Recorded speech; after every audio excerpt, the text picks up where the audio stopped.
한번 따라합시다. 우리는 하나님 편입니다. 한번 우리는 하나님 편입니다. 믿습니까? 저도 믿습니다. 저는 상주낙서교회를 36년 목회하고 은퇴한 후에 구미 봉곡동에서 1년 4개월째 생활하고 있는데요. 이런 얘기를 종종 들었어요. 구미에서 가장 은혜롭고 부흥하며 좋은 교회는 어느 교회냐? 여러분 어느 교회인 것 같아요? 며칠 전에 후배 목사님 만났는데 그 후배 목사님이 자기는 구미에 꼭 본받고 싶은 교회가 있다면서 그 교회 자랑을 그렇게 하더라고. 이 교회는 어느 교회 같아요? 여러분 자부심이 대단합니다. 그 후배 목사님이 그런 얘기를 해요. 우리 최 목사님은 기도를 많이 하신대. 또 능력이 있고 실력도 있고 인품도 아주 훌륭하시고 설교도 잘하시고 음성도 좋고. 우리 경상 사람들은 그 목소리가 억새풀 같아서 억새 가지고 세 사람만 모이면 싸우는 것 같은데 우리 목사님은 너무 부드럽고 또 교인들을 사랑하고 생각하는 마음이 너무 대단하시고 이런 목사님을 뭐라 그러냐면은 전형적인 목회자 스타일이라고 합니다. 목회자들의 표준. 오늘 저는 선교 헌신 예배로 드리러 왔는데요. 이미 성전교회는 여러 면으로 선교 활동을 많이 했기 때문에 저는 사실 은혜 받으러 왔고요. 설교도 여러분들이 선교 설교를 많이들 같아서 간증을 하려고 하는데요. 양의 말씀을 구할 것은 제가 바람이 좋지 않아요. 원래는 바람이 또렷하다고 정확했는데 첫째는 어릴 때 이거 참 부끄러운 얘기입니다만은 달리기 하다가 이빨 다쳤어요. 그래가지고 그거는 바람이 영 시원찮고 바람이 막 새고 잘 안 돼요. 이해해 주시기 바랍니다. 저는 이제 달성 제1교회 부목으로 있다가 88 올림픽이었죠. 87년도 10월 달에 낙수에 부임해서 작년 7월 말에 그러니까 만 35년 9개월 목회하고 은퇴했죠. 여러분들이 낙수교회를 아는 것은 배준수 목사님 위임식 때 그때 처음 알았죠. 저는 부임할 때 그때 그 낙수 동네를 처음 알게 되었어요. 그 낙서라는 이름이 재밌잖아요. 그래서 친구들에게 나 낙서교회 부임했다 하니까 친구들이 한국에 사는 얘기가 너 교회는 밥만 먹고 뭐만 한다? 그런데 이 낙서는 그런 낙서가 아니고 낙동강 서쪽이라는 뜻이래요. 상주 시내가 있고 그 옆으로 낙동을 하는데 동쪽은 낙동, 서쪽은 낙서. 동쪽에 낙동교가 있고 서쪽에 낙서교가 있고 이 낙서교가 원래 120년 되었는데 미국 선교사님들이 세운 교회예요. 부회일 선교사님이 기도처를 세우고 2년 후에 방해법 선교사님이 낙서교를 설립했는데 외정시대 때 신앙의 정절을 지킨 거예요. 대단하죠. 그 살벌한 일제에 취하여서 신앙의 정절을 지켰으니까 대단하잖아요. 그때 그 일대 16교회가 있었는데 3교회만 승리하고 13교회는 다 넘어졌다는 거예요. 그러니까 선교사님들이 낙서교회를 말씀에 잘 세워주신 거예요. 물론 하나님 은혜지만 낙서교회가 선교사님 신앙을 잘 이어받은 거죠. 그 은혜가 지금까지 계속 내려오고 있어요. 요즘 농촌이 어렵잖아요. 우리 낙서도 보면은 젊은이들 거의 다 떠나고 노인들만 살고 동네 빈집이 많은데 교회는 그렇지 않습니다. 시내로 이사한 교인들이 다 들어오는 거예요. 요즘 시골은 그 차이기 때문에 시내로 나가는 교인들이 굉장히 많습니다. 그런데 시내에서 시골로는 별로 안 들어요. 낙서교회가 유일할 거예요. 시내에 있는 낙서교인들이 어른들은 30명이 좀 넘고 애들 하면 한 40명 될 텐데 이렇게 떼거지로 들어가는 교회는 낙서밖에 없습니다. 하나님의 놀라운 은혜죠. 이 은혜가 어디서 왔을까요? 선조들, 그 선조들의 그 신앙의 정절을 지킨 그게 하나님께서 주신 그 은혜가 이렇게 계속해서 은혜로는 거죠. 성경에 이런 말씀 있잖아요. 나를 미워하는 자의 죄를 갚되 아버지로부터 아들에게도 3, 4대까지 이르게 하거니와 나를 사랑하고 내 계명을 지킨 자에게는 1000대까지 은혜를 베푸느니라. 성경에 이런 자가 많이 있잖아요. 다윗이 신앙생활 잘하니까 그 아들 솔로몬이 엄청난 부자였죠. 또 이 솔로몬이 말년에 하나님을 떠나니까 그 아들 르호보암이 큰 수치를 당한 거예요. 12지파 가운데 10지파가 떨어져 나가고 2지파가 떨어져 나가 가슴 아픈 일인데 10지파가 배반하고 돌아섰으니까 아버지 죄 때문에 그 아들이 아주 큰 치욕을 겪은 거죠. 아브라함의 아들 이삭이 큰 복을 받았잖아요. 그 복가 되고 하나님께서 항상 함께 해주시는 자가 되고. 그런데 그 이삭의 노력이 아니에요. 성경 보면은 아브라함 때문에 이삭에게 많은 복을 주셨다고 기록하고 있어요. 이스라엘 초대왕 사울왕이죠. 그 아들 가운데 아주 똑똑하고 훌륭한 장군이 있는데 이 아버지가 하나님께 버림받아서 전쟁터에 쓰러지는 바람에 이 아들도 그만 그 전쟁터에서 죽고 말았어요. 얼마나 아까운지 모르겠어요. 또 이런 경우도 있습니다. 요시야 왕의 신앙생활 잘했거든요. 마음을 다하고 뜻을 다하고 힘을 다해서 하나님을 경외했는데 할아버지 므낫세 왕의 너무 많은 죄를 지은 거라 하나님이 경노하실 정도, 없이 화나실 정도로 죄를 많이 지었기 때문에 그 손자 왕이 신앙생활 잘하지만 하나님의 그 진노의 뜻을 돌이키지 않으셨어요. 그런 경우도 있어요. 이렇게 부모나 조상이나 선조들이 그들이 만든 도수나 칼라가 후손들이 그대로 이렇게 내려가는 것을 보면 낙서교회는 그 애정시대 때 신앙을 지킨 그분들이 얼마나 고마운지 모르겠어요.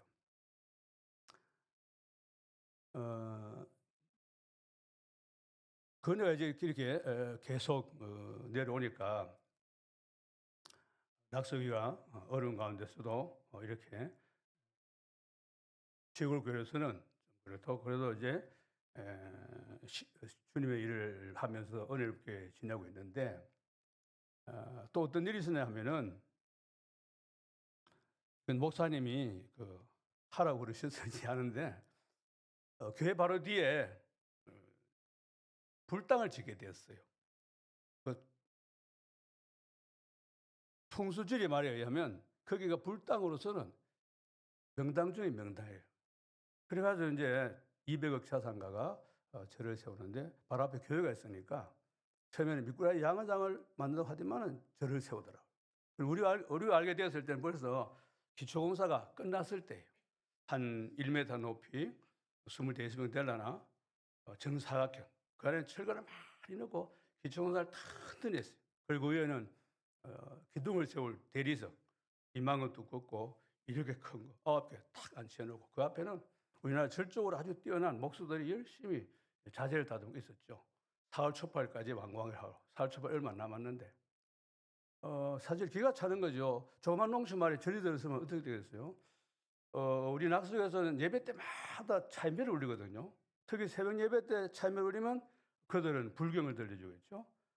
십자가 그 높은 탑 레온 사인 그 빨간 불이 거기서 보면 바로 비치거든요.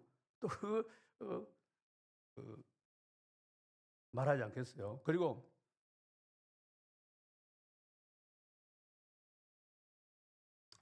4월 초발 되면 연등을 내걸잖아요. 교회 바로 옆으로 길이 나 있는데 교회 앞으로 연등이 내걸게 되는 거예요. 그래 이 조용하던 마을이 영적으로 혼탁한 마을이 되는 거죠. 그러나 저지할 방법이 하나도 없었어요. 그때는 작업방해 하면은 손해배상할 때거든요. 그래 할 거라고는 그 큰 길에 플래카드 한 2장 걸어놓고 기도하는 것밖에 없었죠. 근데 기도가 쉽지 않잖아요.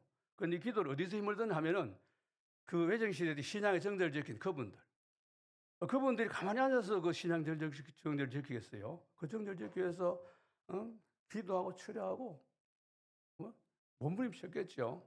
그래서 그 어려운 외정시대 때도 신앙의 정절을 지키는데 지금 우리가 이거 가만히 있으면 안 된다. 그래가지고 그분들의 이제 신앙을 본받아서 기도하기 시작하는데 낮에는 농번기이기 때문에 다 자기 일을 하고 저녁 먹고 피로물을 끌고 교회 와서 기도하는데 기도 열심히 하고 기도하고 나서는 또 이제 여리고 작전이라고 그 올라가서 이제 빙빙 돌고 이렇게 제비하는데요. 여러분 열기작전 아시죠? 이스라엘 백성이 예루살렘 무너뜨릴 때 막 돌았잖아요. 하루 한 바퀴씩. 그리고 7일째는 7바퀴 돌면서 마지막 바퀴 돌 때 모두 외치니까 무너졌잖아요. 꼭 그렇게는 하지 않아도 그 흉내를 낸 거예요.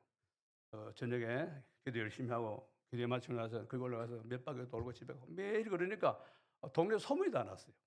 그래 안 믿는 사람들도 야 저거 절이 철거되라고 교회에서 기도한다는데 그 기도한다고 저게 철거되겠나? 지금 저렇게 튼튼하게 올라가는데 그 기도한다고 저게 없어질까? 이제 관심이 많은 거죠. 그런데 그 절이 세워지면 저는 뭐 창피해도 그런 창피가 없죠. 그 얼굴 들고 동네 사람들 만날 수 있겠어요. 또 목회가 제대로 되겠습니까? 보따리 싸가지고 나와줘야지. 절박한 거예요. 그런데 한 달 넘어 이렇게 기도하니까 균열이 가기 시작하더라고. 그 200 자산가 거기에 절을 멋지게 세우고 자재가 다 수입품이에요. 그 멋지게 세워놓고 그 전담할 여자 중을 두려고 했어요. 그 여자 중이 나이도 많지 않고 좀 예뻐장한데 그런데 그 둘이 땅 문제 때문에 소송이 벌어진 거라.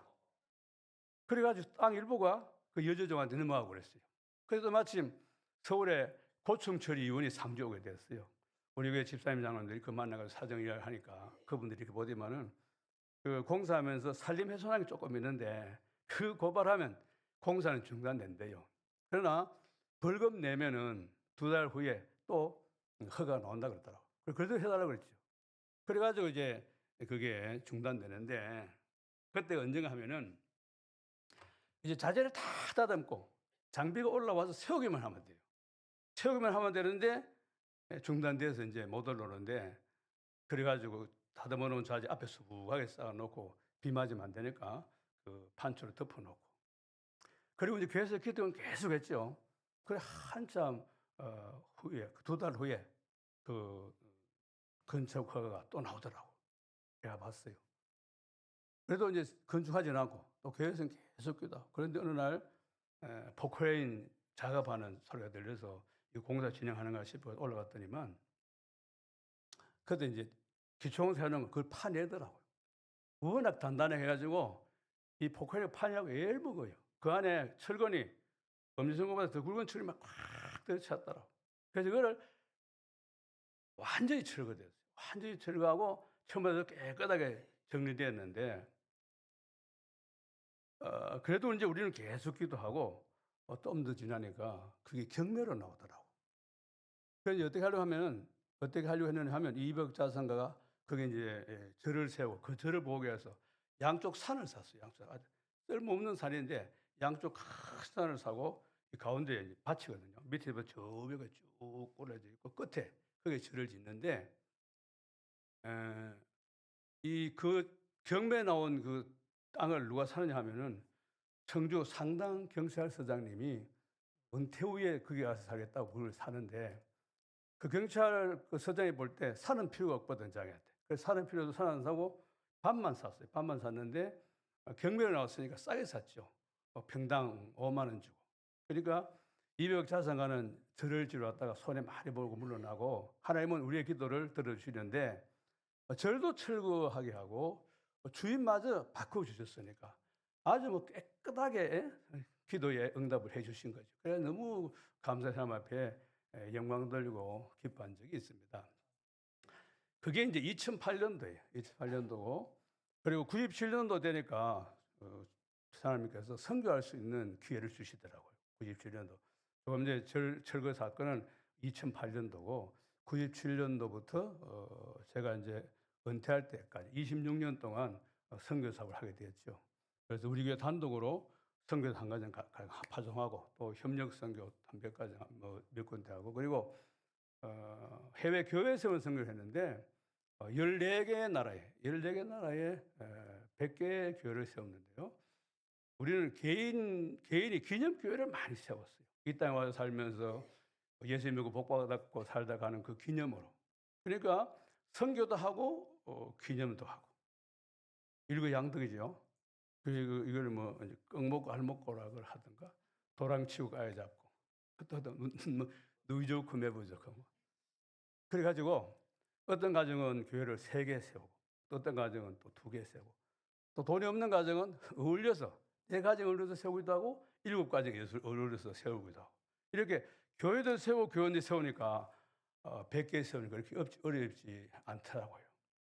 그런데 이제 선교사님들이 교회를 화려하게 세우지 말아요. 화려하게 세우지 말고 그쪽 지역에 어울릴 정도로만 세우래요. 그러니까 이제 공사비는 이제 천차만별이죠. 550만 원 주고 세우기도 하고 650만 원 주고 세우기도 하고 또 1,000만 원. 1,000만이 제일 많은 것 같아요. 1,000만 원, 1,500, 2,000, 2,500, 3,000, 4,000, 5천만 원 이하로.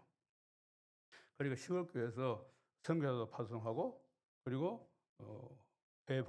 해외 교회도 100개 세우니까 하나님의 크신 은혜잖아요. 이 은혜의 출처가 어디냐면 역시 초창기 외정시대 때 신앙의 정절을 지킨 그때 배반하지 않고 하나님을 사랑하고 그 배반을 잘 지킨 그 은혜가 이렇게 지금까지 내려온다고 저는 확신합니다. 왜냐하면 천대까지 복을 주시기로 약속했으니까. 그래 이제 제일 처음 선교할 때는 답사를 갔는데요. 97년도 IMF가 막 시작되고 답사를 갔는데 그때 제가 선교지를 오늘 여러분들 구경시켜 드릴게요. 40대 목사님 5분, 그리고 50대 장로님 1분, 6명이 저 네팔로 갔어요. 네팔 갔는데 네팔은 정말 별천지더라고. 수도인데도 포장이 전혀 안 돼 있고 신호등 하나도 없어요. 차는 얼마나 많은지. 그런데 99.9%가 중고래요. 매일매일 막 나오고. 그들은 차를 사면 제일 먼저 에어컨하고 또 히터 그걸 확 들여낸대요. 기름 아끼려고. 그 기름 아껴지는지 모르겠어요. 그리고 횡단보도나 4차선에 횡단보도나 건널목에 횡단보도나 그 사거리 그때 차가 서면 바로 시동을 꺼는 거지. 기름 아끼라고. 기름 절약 정신이 대단하더라고. 그리고 부품 조달이 잘 안 되는지 앞범버 뒷범버 떨어진 차들이 많고 또 그 깜빡이 있지 않습니까? 신호등, 방향 지시등. 그 깜빡이 깨지는 차는 막 수도 없고 또 떨어질러 막 덜렁덜렁 하는 차들도 많고 그래도 사고 안 되고 잘 피해 다니더라고. 그래서 새 차를 봤는데 우리나라 데우스 만든 그 시에로 여러분 아세요? 우리나라 그러니까 1,500cc 승용차죠. 우리나라 선거 때 1,000만 원인가 그랬는데 거기서는 관세가 높아가지고 3천만 원이래. 그리고 부자가 타고 다니는 차잖아요. 부자가 타고 다니는 차인데 뒤 유리가 다 나간 거라. 완전히 나가는데 거기다 이제 얇은 그 비닐을 이렇게 돼가지고 그건 좀 무리무리한 테이프 그걸 감아서 타고 다니거라. 너무 신기해가지고 그 사진 찍어와서 교회들에 막 보여주고 그랬어요. 그리고 그 집들은 고택 중에 고택. 옛날 영국 사람들이 점령했을 때 지은 집들이 많다고 해요.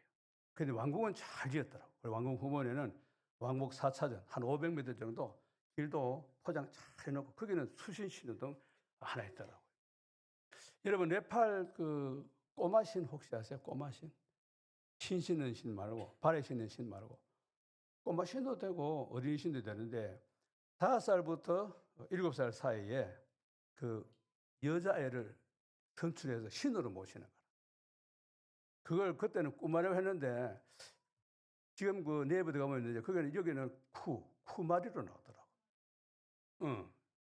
그 이제 신이니까 여자애 딱 앉아서 뭐 얼굴색도 안 변하고 딱 앞만 주시하고 있는데 그 뭐 자기 가족들, 응? 형제나 자매나 부모도 그 가서 절을 하는 거야. 그래 부모한테 절 받고 얼굴 색깔도 안 변하고 뭐 이렇게 이제 이마에 막 찍어주고 이렇게. 그리고 이제 초경 때까지 가는 초경 때까지. 그리고 네팔은 개도 신으로 섬기더라고요. 우리나라 요즘 개 대우가 좋잖아요. 그 네팔 개와는 상대가 안 돼. 그 네팔 개는요, 그 시장에 사람들이 막 붐빈데 거기에 뭐 그냥 쫙 두 다리 쫙 뻗고 네 다리 쫙 뻗고 아주 막 편안하게 낮잠을 즐기는 거라. 그 사람은 이제 그걸 피해가야 돼. 그러니까 우리나라 개는 그 네팔 개 따라가려면 아주 멀은 거예요.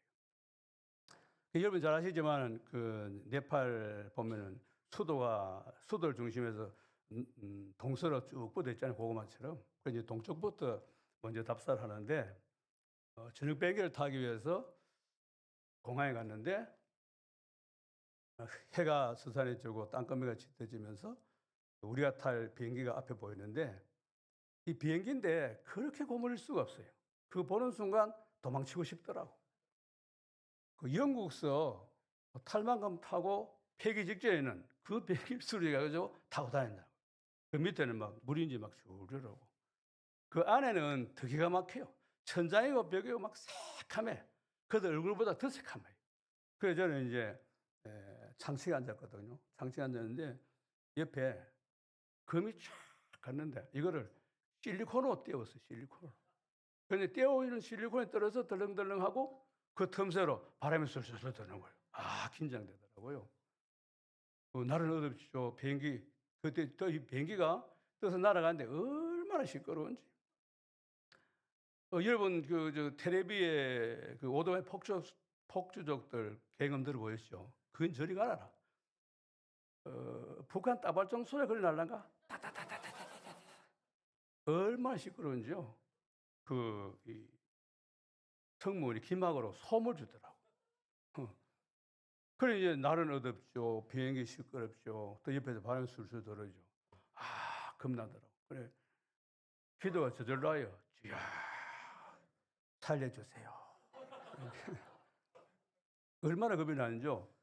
이 덩어리를 의자에 못 대겠어요. 의자에 대면 떨어질 것 같아. 그래가지고 막 이 땅에 가지고 완전 경직된 거지. 굳어버리더라고. 그래 제가 목사인데 너무너무 믿음이 없더라고. 그러니 40대니까 생명 예측이 가장 강할 때는 하잖아요. 그래도 목사가 너무 믿음이 없다는 걸 그때 깨달았어요. 한 40분 날아가는데 얼마나 지겨운지. 그래 한참 막 기도하고 가다가 이들은 도대체 어찌 가나 싶어가지고 이렇게 보려고 고개를 돌리는데 이 고개가 안 돌아가요.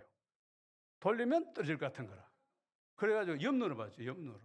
아, 옆눈을 보니까 이 친구들은 의자를 뒤로 제껴가지고 아주 편안하게 못 퍼뜨고 깊은 잠에 빠졌어요. 배짱 하나 대단하더라고. 그래, 나중에 선교사가 그러는데 그 사람들은 비행기를 본 게 그것밖에 없대요. 그래서 의리 그런 줄 알고 그걸 타고 다니네, 떨어질 때까지. 그걸 그래도 비행기라고 요금이 비싸서 가난한 사람들은 못 타고 부자들만 타고 다닌다. 그래 그쪽에서는 가난하게 사는 게 낫겠더라고. 부자가 돼서 일찍 죽겠더라고. 그래가지고 한 40분 날아가서 내리는데 안 아픈 데가 없는 거예요. 막 어금니를 얼마나 깨보는지 양쪽 턱이 휘 하고 목도 아프고 어깨도 아프고 막 온몸이 아픈 데가 있어요. 우리 경사들 말로 뭐 시급한 거죠. 그래서 성교사님한테 갈 때는 육로로 버스 타고 가자 하니까 그건 길도 험하지만 멀어서 안 돼. 이걸 타야 된대. 그날 밤에 잠이 안 오고 잠이 안 와요.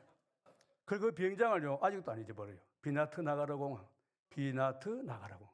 영원히 못 잊을 것 같아요.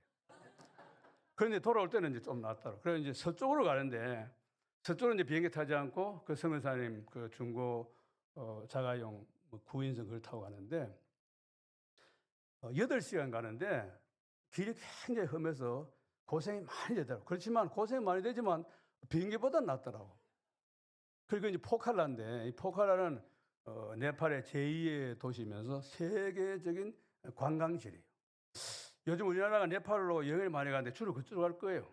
그 트레킹 코스도 있고 또 산장도 있고 베이스 캠프도 있고 안나푸르산이 거기 있거든요.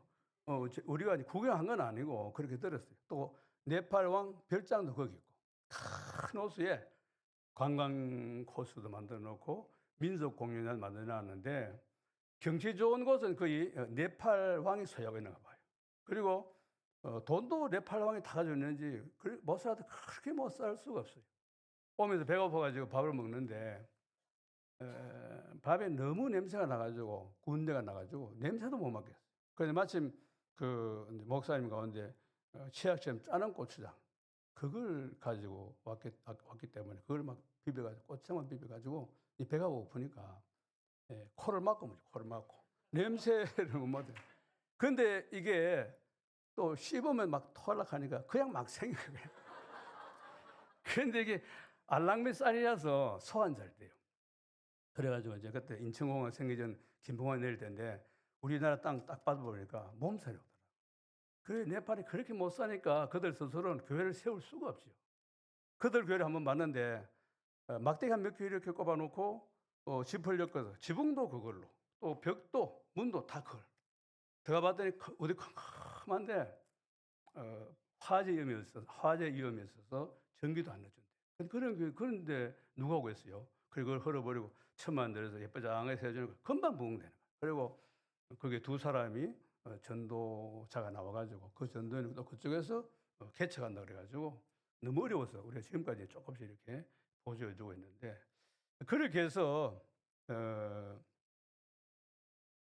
12개 교회를 세웠지요. 12개를 세웠는데 제가 성전교 올 줄 알았으면 그 좀 사진을 좀 놔둘 텐데 이사할 때 뭐 필요 없다고 다 태워버렸어요. 다 태워버렸는데 가졌으면 참 좋았을 텐데 예, 그렇습니다. 그리고 이제 그 다음에는 인도를 답사 가는데 97년도 네팔 가고 98년도 인도 가는데 인도 교회는 더 기가 막히더라고. 제가 지금 교회하고 교회당하고 구분 안 하고 이렇게 이야기하는 건 여러분 아시겠죠? 교회당은 건물은 교회당이고 교회는 우리 사람이잖아요. 믿는 사람. 그래서 편리상 뭐 교회당 그렇게 안 하고 교회를 하더라도 여러분들 이해하시겠죠? 인도는 계급 사회잖아요. 크게 4개 계급이 있는데 4개 계급이 있는데 제일 밑에 계급, 뭐 수도라 계급이라 하던가 거기서 거의 예수님 믿어요. 그 위에 계급은 교회 나오긴 나와도 별로 안 나온대요. 그러니까 노동자, 육체 노동자들. 지주들 놈한테 가서 일해주고 품삯 받아오고 아니면 노동장에 가서 일당 받아와서 근근히 살아가는 그런 사람들이 교회에 나와요. 또 인도는 정부에 등록 안 된 사람들이 굉장히 많더라고요. 우리는 태어나면 바로 출생시험 가잖아요. 그들은 그냥 사는 거라. 선거철 되면은 출마자들이 표를 깨서 등록하니 그래도 안 돼요. 그러니까 정부 혜택 전혀 못 받죠. 이런 사람들 교회 나오니까 수백 명 나와도 그들 힘으로는 교회다운 교회를 못 짓는 거죠. 또 중요한 건 뭔가 하면은 네팔도 그렇지만 목회자들 교육하는 게 중요해요. 그 반드시 해야 되는데 왜냐하면 우리나라로 말하면 우리나라 집사님 수준도 안 되거든요. 한 몇 가지 예를 들어 볼게요. 우리는 이제 인도 그 남쪽 벵갈 지역에 교회를 36개 세웠는데 한 번은 교회를 세우고 헌당 예배를 가는데 조금 일찍 갔어요. 그 교회는 이게 굉장히 입구는 넓다고 차 2대가 들어가도 남을 정도는 긴데 어느 아줌마가 큰 이 다라에 소똥을 가득 담아가지고 인도는 소를 신으로 섬기잖아요. 이 소똥도 귀하게 여는가 봐. 그걸 장갑도 안 끼고 맨손으로 막 물에 풀어가지고 걸레 적셔서 그 막 바르는 거라. 한 이 정도 넓이로 이쪽 끝에서 저쪽으로 발라 들어가는데 이게 소똥을 밟고 들어오라고. 밟고 들어오면 복을 받는다는 거야.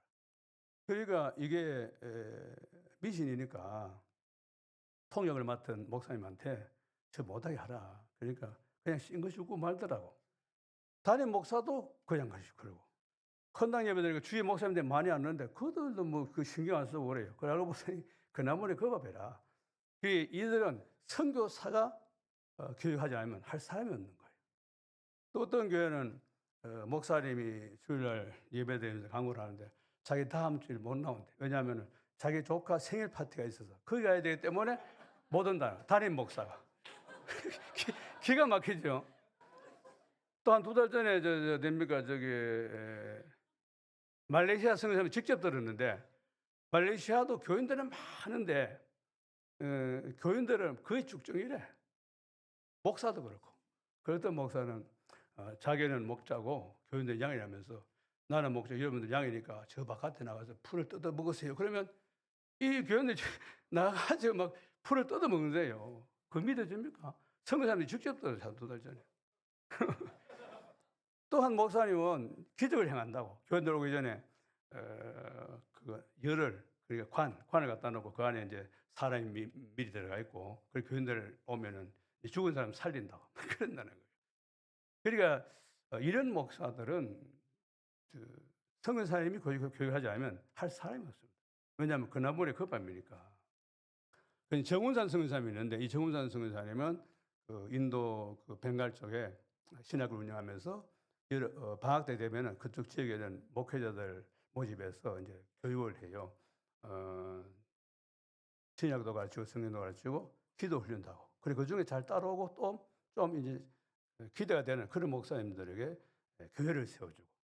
그래 자기들 평생 하도 못 세우는 교회를 세우니까 많이 몰려오잖아요. 그래 이제 그 선교사님은 가르치고 우리뿐만 아니지만 우리는 이제 교회를 세워주고.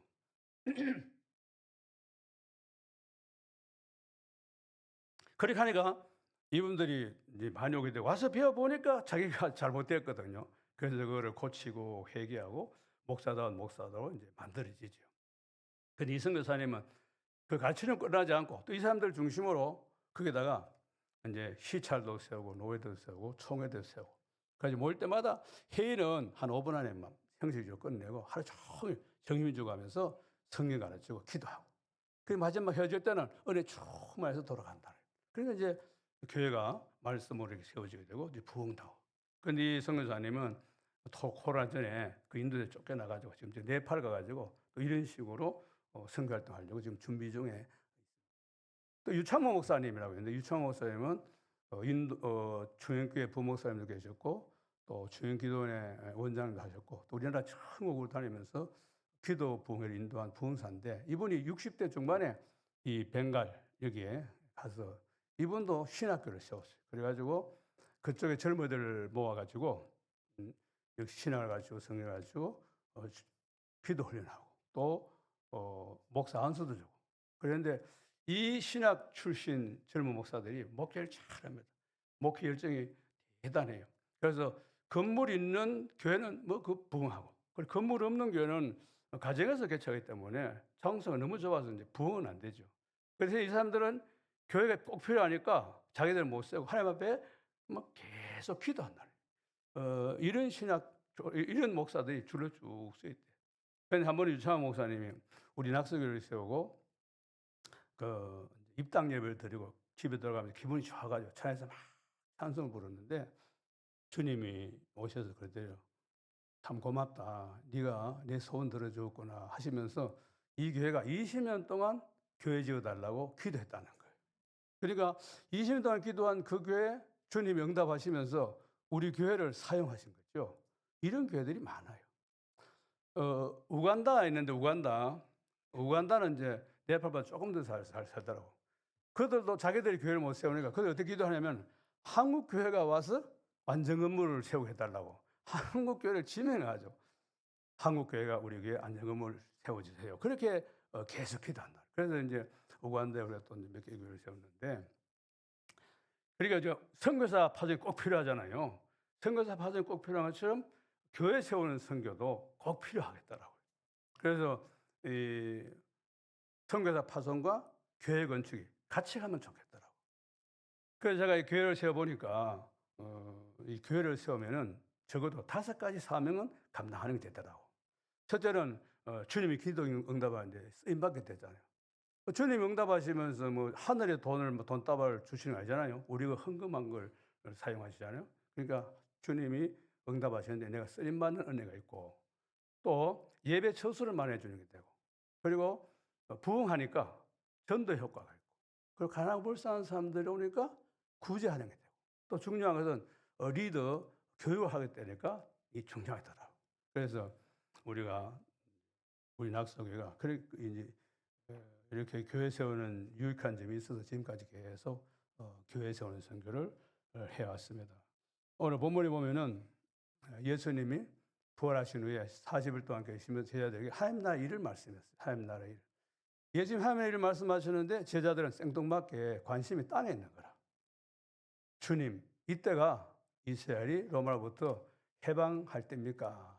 그러니까 주님께서 이 답답한 친구들에게 그건 하나님이 알아서 하실 일이니까 신경 쓰지 말고 성령을 받아라 하시면서 오늘 말씀하신 거라.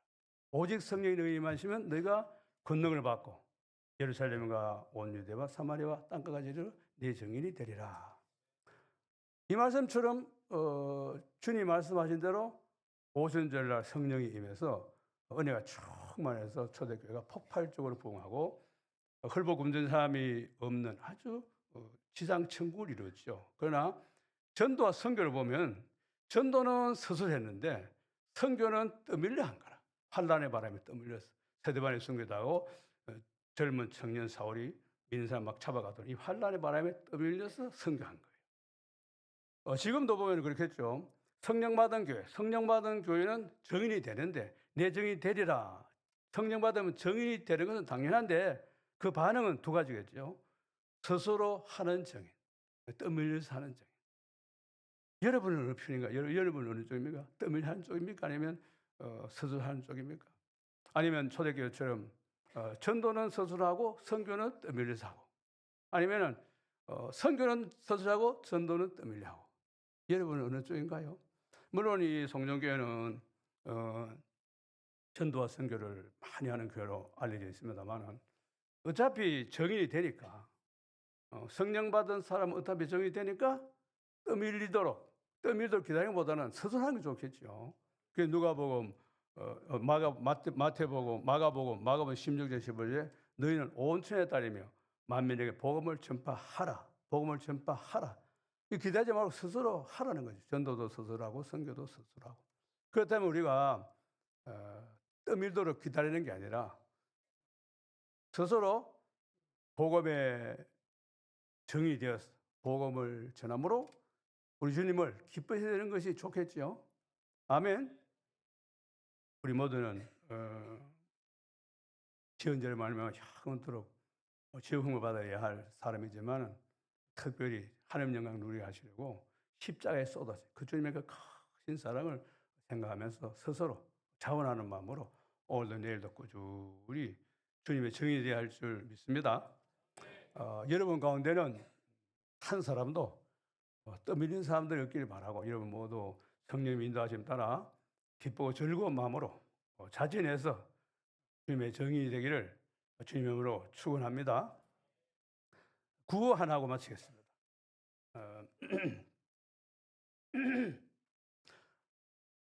순종의 믿음이다. 시작. 예, 순종의 믿음입니다. 행함이 없는 믿음은 죽은 믿음 있지 않습니까? 전도에 순종하고 선교에 순종하는 그게 참 믿음, 구원 얻는 믿음, 천국 가는 믿음이에요. 또 하나 더, 하나님께 쓰임 받는 것이 가장 큰 복입니다.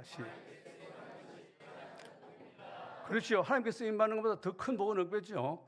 전도에 쓰임 받고 선교에 쓰임 받는 게 그게 가장 큰 복입니다. 이제 이어서 해보십니다. 외우세요. 순종의 믿음이요. 하나님께 쓰임 받는 것이 가장 큰 복이다. 시작. 네, 이제 여러분들이 외우는지 한번 제가 점검해 볼 거예요. 순종이 시작.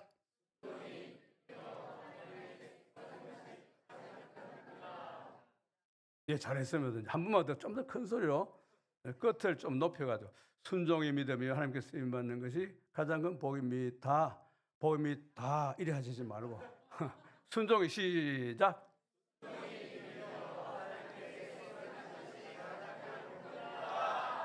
믿습니까?